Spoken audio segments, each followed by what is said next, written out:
बिरसा का गांडीव, शहर की धड़कन।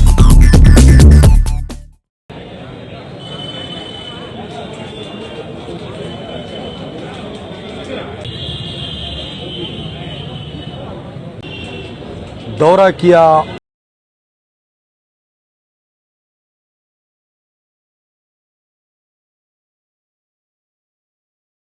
और अधिवक्ताओं से लगातार वो अपील कर रहे हैं, वोट की अपील कर रहे हैं ताकि उन्हें लोग सपोर्ट करें और वो जल्द से जल्द नगर निगम चुनाव जीतकर मेयर की कुर्सी पर बैठे।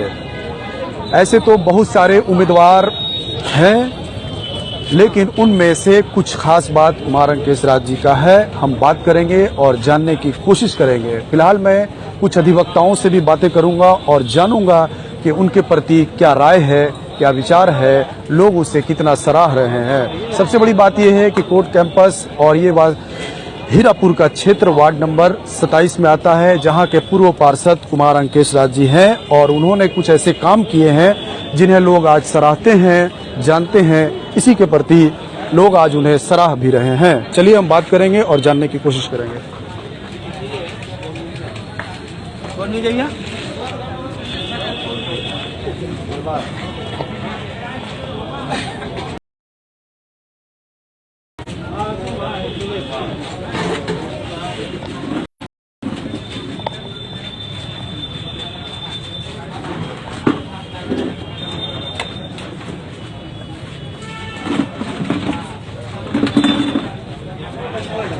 बोलिए, रेडी वन पे चेक करना। सर, बिरसा का गांडीव में आपका बहुत बहुत स्वागत है। सर, बताएंगे कि कुमार अंकेश राज जी आज अधिवक्ताओं से मिले हैं, वोट की अपील किए हैं और उनके कार्यों को भी आपने देखा है, क्या कुछ कहेंगे इस विषय पर? जी हाँ, मैं कहूँगा बहुत सारी बातें हैं जो कुमार अंकेश राज उर्फ पप्पू शाह, जो मौजूदा पार्षद वार्ड संख्या 27 निकाय चुनाव आगामी होने वाले में वो भावी मेयर प्रत्याशी के रूप में आने वाले हैं। इनका व्यक्तित्व, इनका मुझे जहाँ तक व्यक्तिगत जानकारी है, चूँकि हम दोनों बहुत दिनों से एक साथ रहे हैं और शिक्षा अध्ययन भी किया हूँ। संजोग से मुझको अधिवक्ता बनना था, मैं अधिवक्ता बन गया। उमेश प्रसाद रामानी अधिवक्ता। और कुमार अंकेश राज एक कुशल नेतृत्व करने की उनमें क्षमता है और उन्होंने अपने जो आगामी धनबाद नगर निगम चुनाव में भावी मेयर के रूप में वो आने वाले हैं, इसका मुझे पूरा भरोसा है कि जन सहयोग उनका जरूर उनके साथ होगा। इसलिए होगा कि उन्होंने चुनावी प्रचार अभियान जो उन्होंने शुरू किया है, उसमें जो चुनावी जो पर्चा है, उस पर्ची में 17 कंडिका है। उस 17 कंडिका सरोसर सही है। इसमें किसी भी प्रकार का तू मैं की बात नहीं है और एक जुझारू है लड़का और मेहनती लड़का है। दुखियों का, गरीबों का, निसहायों का सहायता करने वाला है। आज तक उनका वार्ड में 27 में जो उन्होंने काम किया है वो सराहनीय है। मैं भी इनकी सराहना करता हूं। आज समय दर समय वो हमसे मिलते रहते हैं और वो हमसे परामर्श करते रहते हैं। मैं बहुत खुश हूं कि आज हमारे एक मित्र भावी मेयर प्रत्याशी के रूप में आने वाले हैं। अगर ये मेयर पद पर आ जाते हैं तो धनबाद नगर निगम का चहुमुखी विकास होगा। इनके क्षेत्रफल जितने तक है उतने तक में ये आगे बढ़ चढ़ कर काम करेंगे, लोगों को बढ़ चढ़ करके सहायता मुहैया प्रदान करेंगे। ये मेरा पूर्ण विश्वास है। इन विश्वास के साथ मैं कुमार अंकेश राज उर्फ पप्पू शाह को मैं धन्यवाद देता हूं। आप तमाम धन्यवाद देने के लिए आप हमारे साथ रहें और इनको आशीर्वाद दें और आगामी मेयर के रूप में हम लोग देखना चाहेंगे। सर, आप धनबाद नगर निगम के 2 टर्म पर गुजर गए, सर क्या कुछ परिवर्तन सर दिखा, सर आप तो बताएंगे। ये 2 टर्म जो गुजर गए हैं, देखिए कहने का मतलब ये है कि कहीं ना कहीं कुछ लोग कुछ अच्छे हैं तो कहीं कोई बुरे हैं। तो जो बुरे लोग हैं उनके द्वारा किए गए कार्य पर आज अनुसंधान चल रहा है कि यहाँ गड़बड़ हुआ, वहाँ गड़बड़ हुआ। इस गड़बड़ का घोटाला का पर्दाफाश किया कुमार अंकेश राज, पप्पू शाह ने, और इनके सहयोगी और भी हैं मित्र जो अन्य वार्ड के पार्षद हैं, संख्या बहुत कम है। कहते हैं कि सच्चाई कुछ पल के लिए छिप जाती है, लेकिन सच्चाई को मार नहीं सकते हैं, उसको दबा नहीं सकते। एक ना एक दिन सच्चाई आता ही है, और ये सच्चाई है कुमार अंकेश राज उर्फ पप्पू शाह पर। परिचय देंगे सर जी, अपना परिचय। मैं उमेश प्रसाद रमानी, अधिवक्ता। अभी वर्तमान में मैं ग्रामीण क्षेत्र में रहता हूँ, लेकिन शहरी क्षेत्र से हमारा नाता है। मैं शहरी क्षेत्र में ही जन्मा हूँ और यहीं शिक्षा दीक्षा हमारी हुई है। पप्पू के साथ मैं हूँ, लेकिन वर्तमान आगामी 15 वर्षों से मैं ग्रामीण क्षेत्र में रह रहा हूँ।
सर, विशाखा गांधी में आपका बहुत बहुत स्वागत है। सर, बताएंगे कि 10 साल नगर निगम का कार्यकाल बीता, उसमें क्या कुछ विकास देखने को मिला सर?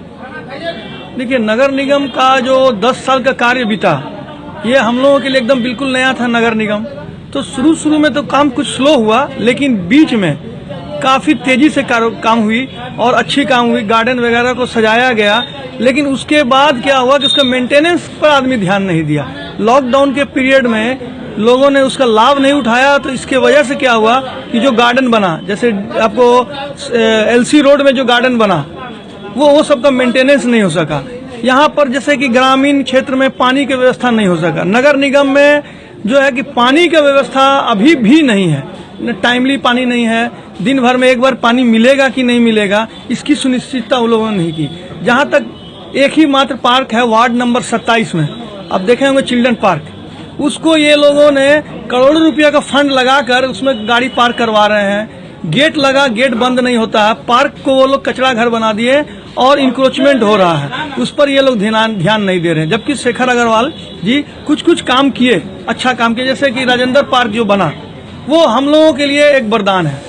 उसमें हम लोग परिवार के साथ घूमते हैं, टहलते हैं, लेकिन कुछ मूलभूत सुविधा जैसे पानी, स्ट्रीट लाइट की मेंटेनेंस, म्युनिसिपल एरिया में जो रोडें बन रही है, जो ढलाई के रोड की जगह पिच रोड बनना चाहिए, वो नहीं बन के ढलाई रोड बनने से लोगों को काफी तकलीफें आती है। और जब मन तब रोड काट दिया जाता है, चाहे नगर निगम के द्वारा या जिसके भी द्वारा, उसको रिपेयरिंग नहीं किया जाता, मड्डी पड़ा हुआ रहता है, जिससे कि आने जाने वाले को काफी तकलीफें होती है। पार्किंग प्लेस यहाँ नगर निगम में कहीं नहीं है, जिससे कि गाड़ी कहीं रोड में लोग पार्क कर देते हैं, जाम की समस्या है।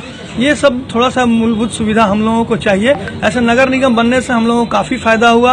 आपको कचरा उठाने वाली गाड़ियां आती है, वो गाड़ी स्लोगन के साथ जो देती है, तो लोगों में जागरूकता आया। अब आदमी कचरा इधर उधर नहीं फेंकते हैं, गाड़ी का इंतजार करते हैं कि गाड़ी आएगी तो हम लोग कचरा डालेंगे, और डस्टबिन में डालना शुरू कर दिए हैं ये लोग। सर, जिस तरह से आपने कचरे का मुद्दा उठाया, बहुत अच्छा आपने बात बताया, लेकिन सर वो डंप करने का कोई वैकल्पिक व्यवस्था जी के पास नहीं है। देखिए, वो शहरी क्षेत्रों में आपने देखा होगा, बस स्टैंड के करीब वो डंप किया जाता है, कुछ माइंस से कोल माइंस जहाँ पे बंद है वहाँ डंप किया जाता है, तो उससे वायु प्रदूषण फैलने की। देखिए, आप सबसे बढ़िया बात बोली। यहाँ की, मैं सिर्फ नगर निगम की बात नहीं कर रहा हूँ, यहाँ की जिला प्रशासन जो भी है, वो जहाँ खाली जमीन देखती है अगर वो पार्क का जमीन है, अगर वो वैकेंट लैंड है बच्चों को खेलने का या पार्किंग का, तो वो सबसे पहले इस क्षेत्र नहीं देखते। वो खाली जमीन अपना फंड आया, इस पैसा इसमें झोंक दो।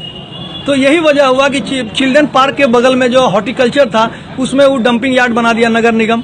उसके बाद बस स्टैंड के बगल में कचरा फेंक दिया, जबकि ये सिविक सेंस है कि कचरा को जितने दूर फेंका जाए, पॉश इलाका से नहीं, ग्रामीण क्षेत्र में भी नहीं फेंका जाए, ऐसे जगह फेंका जाए और इसको ऐसे डिस्ट्रॉय किया जाए जहां से पोल्यूशन फ्री हो सके।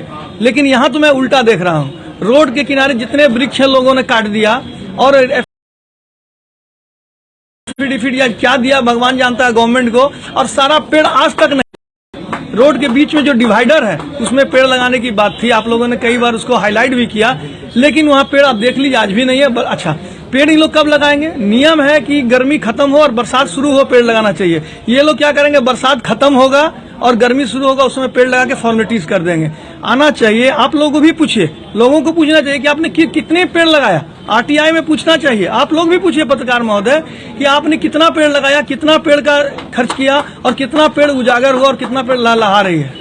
लेकिन इस पॉइंट पर कहीं नहीं है। अगर आप पेड़ लगाते तो कोरोना काल में आपको याद होगा ऑक्सीजन की कमी हो गई थी धनबाद में, लेकिन आप नीम का पेड़ लगाइए, पीपल का पेड़ लगाइए, आम का पेड़ लगाइए, कभी कमी नहीं होगा। आज देखिए सीजीएम कैंपस में आप देख रहे हैं, जहां हमसे इंटरव्यू ले रहे हैं, फॉरेस्ट डिपार्टमेंट इतना पेड़ लगाया, हम लोगों ने मदद किया, न्यायालय ने भी मदद किया। आज देखिए वो आप दिखा सकते हैं, पूरे हरियाली भरी हुई है। यहाँ कभी ऑक्सीजन की कमी नहीं होगी, कभी पॉल्यूशन नहीं होगी। इतनी गाड़ियां लगने के बाद भी पॉल्यूशन नहीं है यहाँ। आप भी महसूस कर रहे होंगे सांस लेने में कि नहीं यहाँ ठीक है। लेकिन अब तो पहले की घटना है, जैसे हम लोग यहाँ से आईएसएम की ओर बढ़ते थे तो हम लोगों को ठंड का महसूस होता था और पॉल्यूशन फ्री लगता था। लेकिन अभी आप जाएंगे तो एक भी पेड़ नजर नहीं आएगी। क्या वजह है? पेड़ क्यों काटा गया? पेड़ जब कट रहा था तो कहा गया था कि यहाँ रिप्लांटेशन होगा, क्या एक भी रिप्लांटेशन हुआ?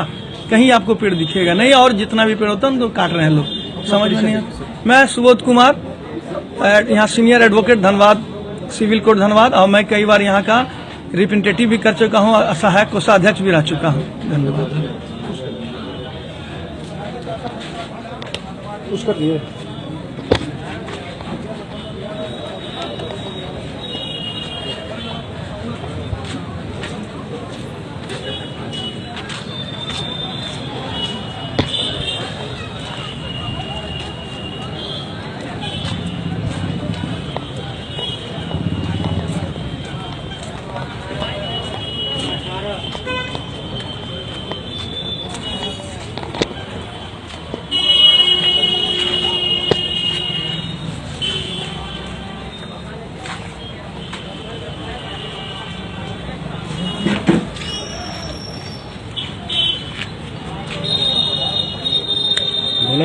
सर बताएंगे कि आज आप काफ़ी दिनों से चाय की दुकान यहाँ पे चला रहे हैं, बहुत अच्छी काम आपने किया है, और आपके वार्ड क्षेत्र में क्या क्या विकास हुई है?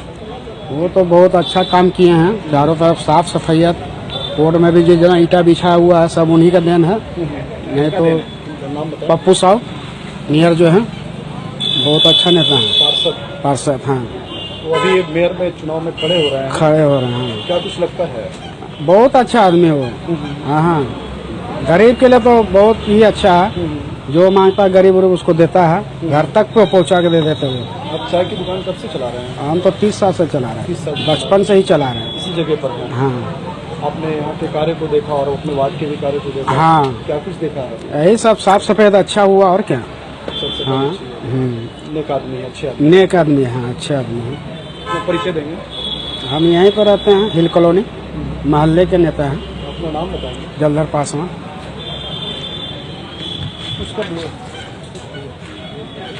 अपने लोगों को थोड़ा सा मैंने दरकिनार कर देना, वो थोड़ा सा खटका है। सर क्या कुछ सर जानेंगे अभी आपको कुमार अंकेश्वरी राज के बारे में जानकारी है सर? सर ये बहुत ही अच्छे कर्मठ व्यक्ति हैं, युवा व्यक्ति हैं, और धनबाद के लिए इनका सोच शुरू से ही बहुत अच्छा रहा है। और इनका जो कार्यकाल रहा है वार्ड पार्षद के रूप में भी, वहाँ भी इनका इन्होंने काफ़ी बदलाव करने की कोशिश की, लेकिन नगर निगम के द्वारा जो सहयोग इनको मिलना चाहिए था उस तरीके का सहयोग इनको नहीं मिला, और इसके कारण जो है बहुत सारी चीज़ों पे ये सारे मुकाम बनाया है, बहुत सारे चीज़ों को उन्होंने परिवर्तित करने की कोशिश किया है, चाहे वो गया ब्रिज की बात हो या वो अंडरपास करने की बात हो, बैंकवाड़ जाने की बात हो, या यहाँ पे जितने पार्क का सौंदर्यीकरण हो या पार्षद के लिए जो जगह थी और जो लोकेशंस करना था, तो पीसीसी सड़क से लेकर के पानी की समस्या तक सबसे बड़ी बात है कि ये एक ऐसा व्यक्ति है जो लीकेज प्रूफ वाटर सप्लाई करने में विश्वास करते हैं। मेरा कहने का मतलब है लीकेज प्रूफ वाटर सप्लाई करने का मतलब है कि बीच में रिश्वतखोरी, दलाली, भ्रष्टाचार, इसमें इनका विश्वास नहीं है और ये चाहते हैं कि पानी आपका सीधे आपके पाइप में आए और आप टैप से खोल करके पानी का यूज करें, ना कि लीकेज कर करके पानी को इधर उधर बर्बाद करें। ये धनबाद की बहुत बड़ी समस्या है। अभी भी जो है धनबाद की जो मूलभूत समस्या है वो प्रदूषण की समस्या है। प्रदूषण की समस्याओं में भी किसी ने अभी तक कोई प्रॉपर कदम नहीं उठाया है और जितने भी आउटसोर्सिंग कंपनीज हैं, जितने भी यहाँ पे जितने भी काम करने वाले उद्योग हैं, ये एक लंबे समय तक के लिए, जब कार्बन उत्सर्जन की मांग पूरे वर्ल्ड में हो रही है, चाइना जैसा कंट्री जो है उसने कार्बन उत्सर्जन पे बैन लगाने के लिए बिजली की कटौती कर दिया, लेकिन उसके बावजूद यहाँ प्री मैच्योर बच्चों का डेथ हो रहा है पॉल्यूशन के कारण। लोगों की किडनी खराब हो रही है, बच्चे को अनुवांशिक बीमारियां हो रही हैं। इन सब चीज़ों पे कोई भी ध्यान नहीं दे रहा है और मुझे लगता है कि आने वाला समय पे अगर कोई ध्यान नहीं देता है तो 10-15 साल में ये जगह रहने के लायक नहीं होगा और इसमें उसी तरह हम लोग को छोड़ के यहाँ से चला जाना पड़ेगा, जैसे किसी अनजान जगह पे जब वो लोग बसना छोड़ देते हैं, उस तरह की यहाँ पे नौबत आ जाएगी। इससे बचने के लिए Pawan Kumar Ojha, advocate, Dhanbad civil court. Sir, ये जो कोर्ट कैंपस है धनबाद नगर निगम का वार्ड नंबर 27 है, क्या कुछ परिवर्तन है सर, आप बताएंगे सर? ये कोर्ट कैंपस उसी में आता है सर? कोर्ट कैंपस इनके वार्ड से नजदीक है और बहुत कुछ इसका सीमा, इनके वार्ड का सीमा सटे हुआ है। पूरा कोर्ट कैंपस तो कोर्ट कैंपस पूरा, जैसा कि हमको अनुभव नहीं था तो ये बता रहे हैं कि पूरा कोर्ट कैंपस भी हमारे ही एरिया में है। तो कुछ जो अधिवक्ता लोग हैं, जो हम तो इनके वार्ड से नहीं है, फिर भी बाकी लोगों का बराबर ये रहता है कि नहीं, और हम भी देख रहे हैं कि व्यवहारिक आदमी हैं, कर्मठ हैं और आसपास के क्षेत्र में जो काम इनका है वो दिख रहा है। तो इस नाते लोग, बहुत नेता लोगों का पैरवी आता है किसी न किसी नेता के द्वारा। इनका पैरवी अब तक 5-7 आम जनता का पैरवी इनके लिए आ चुका है कि इनको कि भैया इस बार मौका दिया जाए। तो आप लोग किस रूप में देख रहे हैं कुमार अंकेश? हम लोग सहज रूप में इनको स्वीकार कर रहे हैं और क्या, सामाजिक आदमी है, व्यवहारिक है, हर उम्र के लोगों से घुल मिल जाते हैं और क्या। प्रेम प्रकाश उपाध्याय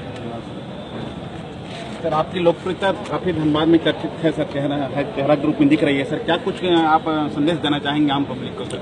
सबसे पहले तो मैं प्रत्याशी के रूप में मैं इस अपने कोर्ट परिसर में आया हूं और वकील साहब बुद्धिजीवी हैं, उनको मैं नमन करता हूं, अभिनंदन करता हूं और यहाँ के एक एक जनता को आपके चैनल के माध्यम से अभिनंदन करता हूं। इसके बाद मैं बताना चाहता हूं कि मैंने छोटी छोटी वार्ड स्तर पर तो मैंने बहुत काम किया, लेकिन पूरे धनबाद में जब घूमता हूं, क्योंकि मैं एक सामाजिक व्यक्ति हूं, पार्षद के साथ साथ एक सामाजिक व्यक्ति हूं, मैं जो है मानवता का पुजारी हूं। जहां मानव है वहां मैं किसी भी समस्या के साथ रहेगा और हमारे साथ समस्या लेके आ जाएगा, तो मैं पूरा कोशिश करता हूं उसके समस्या का समाधान कैसे हो।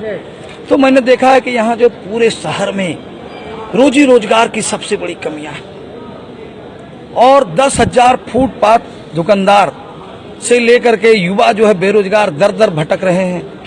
गार्जियन जो है अपने जीवन की पूरी कमाई जो है वो बच्चों की पढ़ाई पर खत्म कर दे रहे हैं। उसके बाद 10,000 5,000 का नौकरी नहीं किसी दुकान में, किसी प्रतिष्ठान में, उसके बाद भी 2-4 महीने के बाद प्रतिष्ठान बंद हो जा रहा है। ये स्थिति हमारे क्षेत्र का है, तो कब सुधरेगा? जब झारखंड जो है वह प्राकृतिक संसाधनों से जो है वह भरा पूरा है और उसका आर्थिक राजधानी धनबाद है और उसकी जब ऐसी हालत है तो समझ लिए हमारे देश की क्या हालत होगी।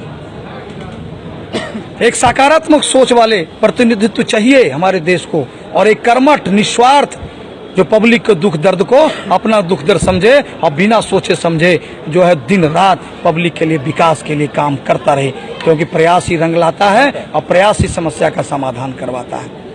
तो मैं निरंतर प्रयास करने वालू सरल सहज मैं हूँ और मैं जब आता हूँ तो यहाँ बुद्धिजीवियों के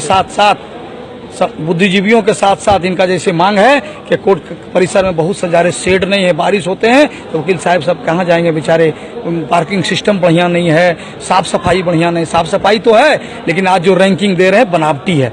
आपको हमको बनावटी फिक्स कर लिया और उससे पूछ लिया और जाकर के रैंकिंग बनावटी रैंकिंग है। आप कैमरा घुमाइए शहर में, जो साफ सफाई होना चाहिए वो नहीं है। मैं आता हूँ तो बेंगलोर के तर्ज पर साफ सफाई करूँगा कि धनबाद भी एक महानगर के तर्ज पर दिखे। इसके विकास के लिए एयरपोर्ट बनाना पड़ेगा, नेशनल नहीं इंटरनेशनल। उसके बाद चौमुखी विकास अगर धनबाद को करना है तो जो है रिंग रोड के रूप में यहाँ प्रतिस्थापित करना पड़ेगा।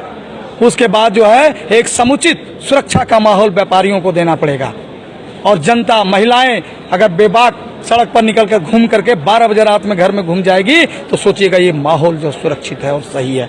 और तभी जो है बाहर के कंपनी जो है हमारे धनबाद पर विश्वास करेंगे और बाहर का कंपनी सुरक्षित महसूस करेंगे। और जो सुविधा, चाहे बिजली का हो, चाहे पानी का हो, चाहे इंफ्रास्ट्रक्चर हो, चाहे एयरपोर्ट हो, जब तक ये सब सुविधा नहीं देते हैं बाहर की कोई कंपनी धनबाद में कोई छोटा मोटा कारखाना भी लगाने नहीं जा रहा है। तो उसके लिए प्रयास करना पड़ेगा। केंद्र सरकार से लेकर के निरंतर जो है राज्य सरकार तक निरंतर प्रयास करने वाला एक जमीनी लेवल का नेता जो दुख दर्द को समझ करके दिन रात मेहनत करेगा और जो है जब पैर पड़ना पड़े प्रधानमंत्री का या मुख्यमंत्री का, पढ़ के भी जो है धनबाद के विकास के लिए जो है काम करे, वैसा जो है जनसेवक लाना पड़ेगा, वैसा प्रतिनिधि लाना पड़ेगा। तो मैं एक सरल हूँ, सहज हूँ और मैं वार्ड में 22 करोड़ का काम करवा चुका हूँ। 4.5 करोड़ का काम टेंडर होकर के लंबित है, होने वाला है। तो एक जो है एक मिसाल है और मैं निरंतर, इसका कारण कि मैं निरंतर लोगों के दुख दर्द को समझ करके निरंतर हर काम के लिए लगा हुआ रहता हूँ। नहीं भी होता है तो मैं हिम्मत नहीं हारता हूँ, फिर लगता हूँ, फिर किसी कारण से नहीं हुआ तो फिर लगता हूँ। यही प्रयास, निरंतर प्रयास जो है रंग लाया है और अपने वार्ड में सबसे ज्यादा विकास करने का काम किया। धनबाद नगर निगम के लोगों के बीच काफी आपके बीच चर्चा है सर, और निश्चित तौर पर कुछ ऐसा लग रहा है कि आप मेयर के रूप में आ रहे हैं। पहले क्या प्राथमिकता होगी अगर मेयर बनेंगे तो सर? देखिए, लोगों का रुझान और विश्वास हम पर इसीलिए कि मैं सरल सहज हूँ, मध्यम वर्गीय हूँ। जानता है कि ये जीतेगा तो हम कहीं पकड़ लेंगे, कभी भी बुलावेंगे तो मेरे बीच आ जाएंगे, नहीं भी जा पाएंगे आ जाएंगे, ये छलेंगे नहीं। और व्यापारियों को देख कर टैक्स टैक्स टैक्स नहीं करेंगे, क्योंकि देखिए जिस तरह से हम कहते हैं कि महिलाएं जो है वह देवी की मूरत है और महिलाओं को जिस घर में सम्मान और इज्जत नहीं मिलता है उस घर का सर्वनाश हो जाता है, कभी विकास नहीं हो सकता है। उसी तरह से व्यापारी अगर शहर में फूलेंगे फलेंगे नहीं, समझे कि नहीं, और उसको जो है मतलब निसंकोच और जो है वह मतलब कि बिना किसी का डर भय का साहसपूर्ण अगर बिजनेस नहीं कर पाएंगे तो हमारे शहर का डेवलपमेंट नहीं होगा। तो उसी तरह से व्यापारी जो है वह देवतुल्य है, शहर का देवतुल्य होता है और उस देवता को स्थापित करना पड़ेगा। उसके हर व्यापारियों को जो है वह सम्मान देते हुए, उसको सुख सुविधा देते हुए, चाहे लोन हो, उसको व्यापारी को जो व्यापारी प्रतिष्ठान स्थापित करना पड़ेगा। तभी कल कारखाने खोलने के लिए प्रेरित करना पड़ेगा।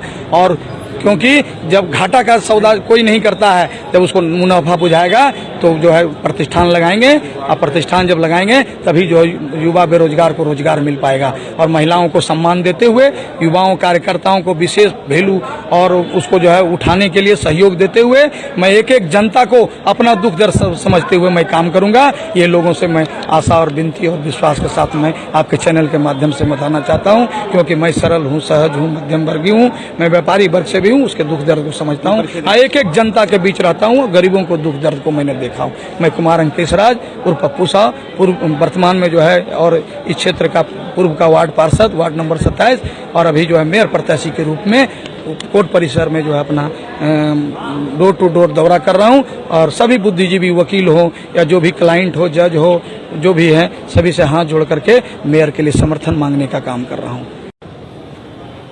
अभी तो पहले तो कुछ भी परिवर्तन नहीं हुआ, हाँ, खाली लिपात टोपी किया गया और कुछ काम हुआ नहीं पहले।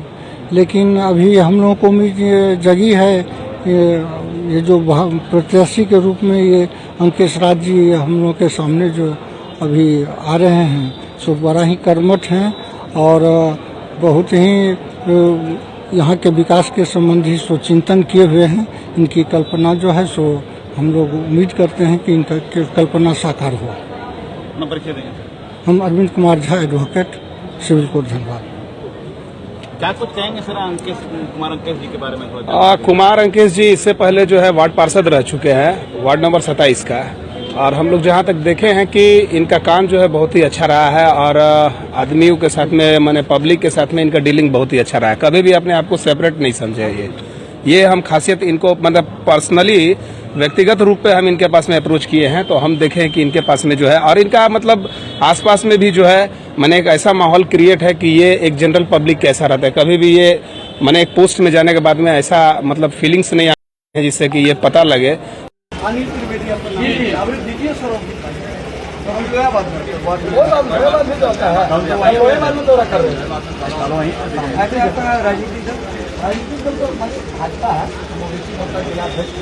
नहीं हम भी ओबीसी है ठीक ना, तो भाजपा दल पार्टी से नहीं बिना पार्टी में। आमने सामने लाइव रिपोर्टिंग, हर समस्या पर चर्चा, सियासत पर पैनी नजर, रात के अंधेरे में नाइट स्क्वाड, हर निष्पक्ष खबर आप तक सबसे पहले। From the house of Sandhya Dainik, Birsa Ka Gandhi